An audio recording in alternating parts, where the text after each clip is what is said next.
ஆயிடுச்சா? அந்த பேக் தானே எடுக்குதா? சோறு ஃப்ரண்ட் இருக்குது. சி பிரிட்ஜ் தர மாதிரி இருந்தால் ஃப்ரண்ட் எடு. உனக்கு ரொம்ப நக்கல். இப்போ கவர் ஆகுதா? நிறுத்திட்டியா? ஆகுது. இது பாருங்கள், இதுதான் அடையார் புரோக்கன் பிரிட்ஜு. அந்த லாஸ்ட்டு பாதி வரல இருக்குது, அதுக்கு அதனால துண்டாக தெரியுது பாருங்கள். சூப்பராக இருக்குது இடம். Nice place. அப்படியே பார்த்தீங்கன்னா பக்கத்துலேயே பீச்சு. இந்த பாரு,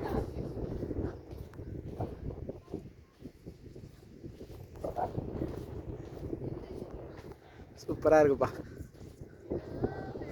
பின்னாடி ஃபுல்லாக அந்த கடல் தண்ணி போயிட்டு அந்த பக்கம் இருக்கு பாருங்க. போட்டு இருக்குது. ஆனால் மேலெலாம் ஏற முடியாது நம்மளாலாம், பிரிட்ஜ் மாதிரிலாம்.